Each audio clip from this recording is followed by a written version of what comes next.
आज जन्माष्टमी का त्यौहार है और आप देख सकते हैं कि हमने घर को सजा रखा है।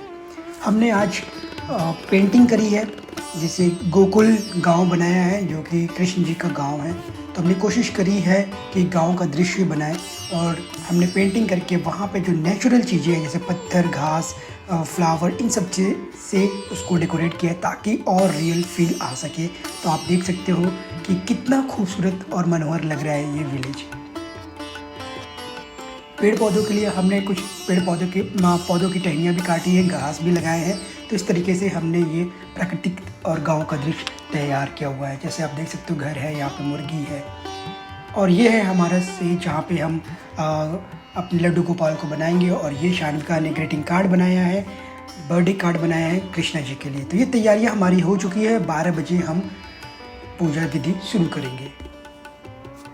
तो 12 बज चुके हैं। 12 बजे हम खीरा को काट रहे हैं।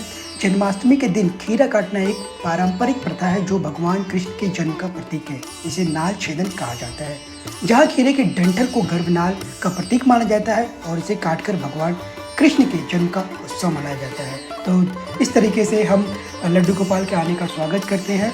उनका जन्म हो जाता है। हम इस दिन तालियां बजाते हैं और आप कुछ भी संगीत या गाना गा सकते हैं, भजन कर सकते हैं।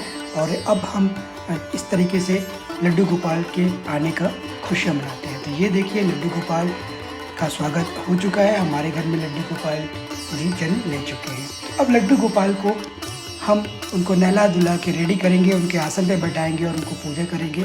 तो हमने जो सीखा है अपने बड़ों से वो विधि हम आपको इस वीडियो में दिखाएंगे और सनातन धर्म में कैसे पूजा की जाती है, किस तरीके से भगवान को मैनिफेस्ट किया जाता है, उनके आशीर्वाद को मैनिफेस्ट किया जाता है, ये हम सीखेंगे।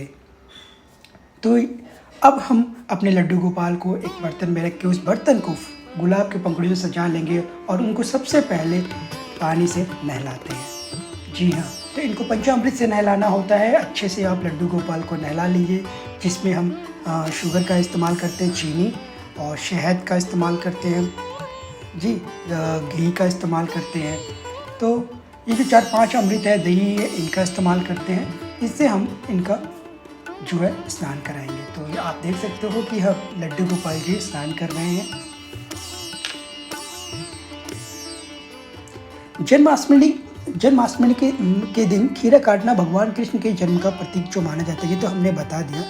लेकिन ये जो आपको पता है कि कृष्ण जी का जन्म मध्य रात्रि में हुआ था। तो ये जो त्यौहार है ये सेलिब्रेट करते हैं हम रात को 12 बजे। जब रात को 12 बजता है तब हम ये पूजा विधि स्टार्ट करते हैं और भगवान को आने का स्वागत करते हैं। अब आप सभी से में बहुत से लोग होंगे जो ये जानने की कोशिश कर रहे होंगे कि हिंदू धर्म में ये त्यौहार जो है कृष्ण जन्माष्टमी वो क्यों मनाते हैं, उसका इतिहास क्या है। तो हिंदू धर्म में मान्यता है कि भाई कंस के अत्याचार को कारागार में रहकर यानी जेल में रहकर उनकी बहन जो देवकी थी ना, वो बहुत परेशान थी। तो जब वो जेल में थी तो भाद्रपद के कृष्ण पक्ष की अष्टमी तिथि को अपनी 8वीं संतान के रूप में श्री कृष्ण को जन्म देती है। जी हाँ, श्री कृष्ण जो कि भगवान विष्णु के जो अवतार माने जाते हैं वो जन्म लेते हैं और कंस के अत्याचार को ख़त्म करते हैं, इस पृथ्वी को उससे मुक्ति दिलाते हैं।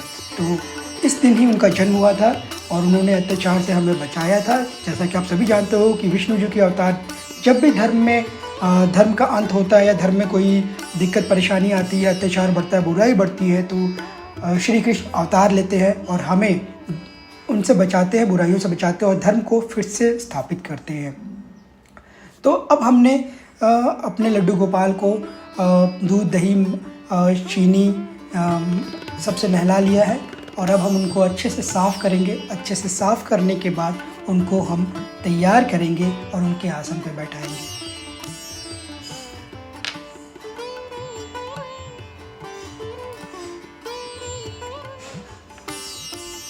तो अब हमने अपने लड्डू गोपाल को तैयार कर लिया है, उन्हें उनके गांव में भी रख दिया है, जहाँ पे वो भी इस जो हमने उनके गांव को बनाया है वो गांव के में भी थोड़े चहलकदमी कर ले, वहाँ खेल लें और छोटे बच्चे हैं तो वो ऐसे रह सकते हैं। तो अब हम उनको पहनाने वाले हैं कपड़े, और जी हाँ, अब वो कपड़े पहन रहे हैं, तैयार हो रहे हैं।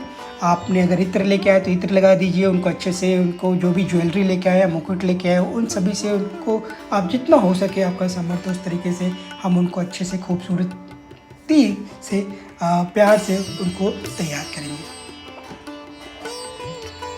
कृष्ण जन्म का रहस्य उनके जन्म के समय हुई घटनाओं में निहित है। कंस के कारागार में जन्म, यमुना का 2 भागों में बंटना और वासुदेव द्वारा टोकरी में कृष्ण को लेकर नदी पार करना, ये सभी बातें कृष्ण के जन्म को रहस्यमयी बनाती हैं।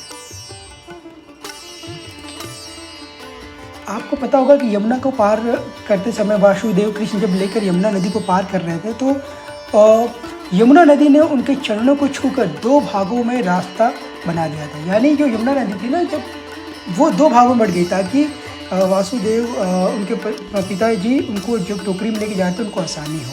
तो इस तरीके से यमुना नदी भी उनकी मदद करती है।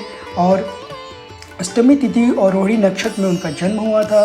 कृष्ण चंद्रवंशी थे, चंद्रदेव उनके पूर्वज थे, इसलिए उन्होंने चंद्रदेव की उपस्थिति में रात्रि में जन्म लिया था। तो हमने ये गांव का जो मनोहर दृश्य बनाया है, ये कृष्ण के गांव का दृश्य बनाने की कोशिश करी है, जो कि सभी को बहुत पसंद आई थी। अगर आपको ये दृश्य या ये पेंटिंग अच्छी लगती है, किस तरीके से हमने बनाया, तो कमेंट बॉक्स में ज़रूर कमेंट करें। तो हम भी ये प्रोसेस जो है, जो भी हमने करा है, कैसे बनाया है, कैसे, ये सारी चीज़ें हम आपको शेयर करेंगे। बहुत ही आसान है, 1 से 2 घंटे लगे थे हमें बनाने में। और इस तरीके से हमने गाँव का जो ये माहौल है, जो ये एक प्रेजेंटेशन है, हमने स्थापित किया था। और अब हम लड्डू गोपाल को उनके आसन पे बैठाएंगे। तो अब आसन पे पीला कपड़ा या लाल कपड़ा लगा ले और उनको गंगा जल छिड़क दे, और उसके बाद वहाँ पे अपने लड्डू गोपाल को बैठा ले। लड्डू गोपाल को बैठाने के बाद हम उनकी आरती करेंगे, पूजा करेंगे, भगवान से प्रार्थना करेंगे कि हमें आशीर्वाद दें। अगर हमसे कोई गलती हुई हो तो उसके लिए क्षमा करेंगे, और उनको झूला झुलाएंगे और उनको प्यार से, उनको बच्चे की तरह उनको खिलाएंगे।